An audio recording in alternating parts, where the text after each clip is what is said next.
Ce 17 février, nous avons été contactés par des individus venant d'un État voisin indépendant. Ils nous ont invités à visiter leur île en nous faisant découvrir les dégâts importants, tant humains, matériels et écologiques, qu'une opération militaire secrète récente avait provoqué. Plus de 30 morts certifiés, des centaines de blessés et autant de disparus. Voilà le bilan de cette attaque. Les responsables sont clairement désignés. Notre État a été montré du doigt. Nous avions eu l'information de notre côté d'un combat hors de notre territoire, sans pouvoir obtenir plus de renseignements. Le lien a donc été fait. Sur place, d'autres individus nous ont rencontrés et ont tenu à faire une déclaration choc. Citoyens de Los Santos, mesdames et messieurs, les agents du gouvernement, ainsi que monsieur le président. Avant toute chose, nous tenons à nous excuser auprès des citoyens de la ville au sujet des explosions qui ont retenti lors du braquage de la Brinks, qui a eu lieu ce vendredi 5 février, dans la soirée. Notre but n'étant pas qu'il y ait de morts. Cet objectif a été en notre connaissance accompli. Je tiens aussi à remercier toutes les forces externes de nous avoir aidés à accomplir notre mission, celle de voler une chose très précieuse aux yeux du gouvernement, l'argent. Monsieur le Président, nous savons que vous avez un certain contrôle sur les citoyens, un certain contrôle politique et économique. Que vous-même, Monsieur le Président, occupiez le poste le plus puissant, vous donnant accès à quelques privilèges et vous donne une autorité presque indiscutable. Vous avez depuis de nombreuses années privilégié les riches, sans penser une seule seconde aux citoyens les plus démunis. Vous seriez prêt à les laisser mourir de faim afin de remplir au maximum vos caisses d'État, pour vous acheter vos yachts, vos villas, ainsi que vos belles voitures, tout frais payés par l'argent des citoyens de Los Santos. Je vais m'adresser maintenant aux forces de police, ainsi qu'aux agents du bureau fédéral. Réfléchissez pour qui vous travaillez.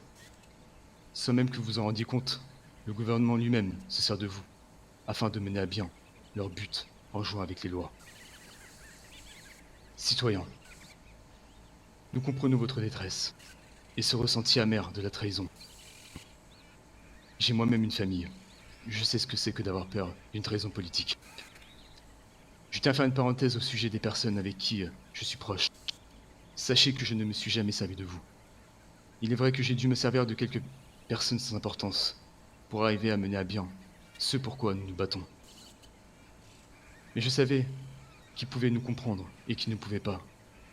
J'espère que vous trouverez votre havre de paix. Ceci est une revendication. Je me nomme Kenzie Schwarzenegger. Je suis l'un des cerveaux principaux de l'opération de la Brinks, ainsi qu'à l'évasion de Marco Pereira. Mesdames et messieurs l'agent, mesdames et messieurs les agents, ainsi que monsieur le président, sachez que ceci n'est que le début de votre descente. Nous continuerons à agir au sein même de votre système. Nous agirons pour la même cause qui nous unit tous.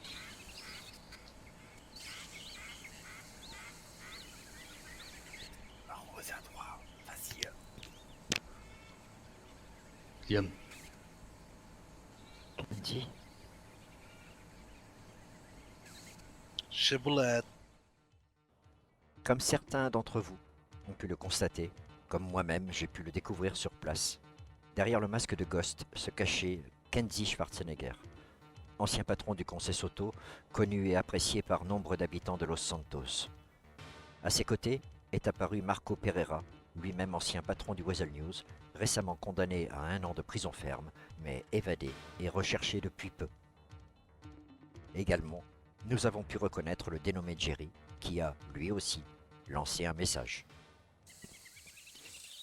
Un petit message pour chaque citoyen et toutes les personnes qui sont autour de moi.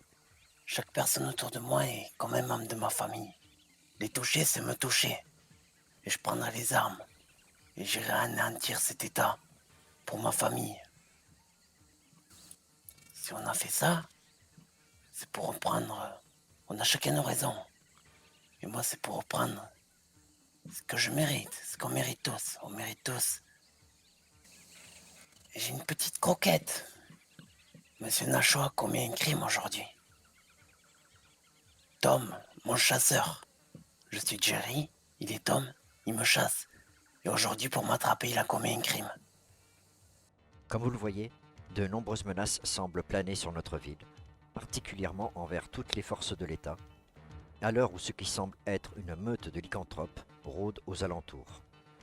La communication du gouvernement reste limitée, voire inexistante, sur tous ces événements.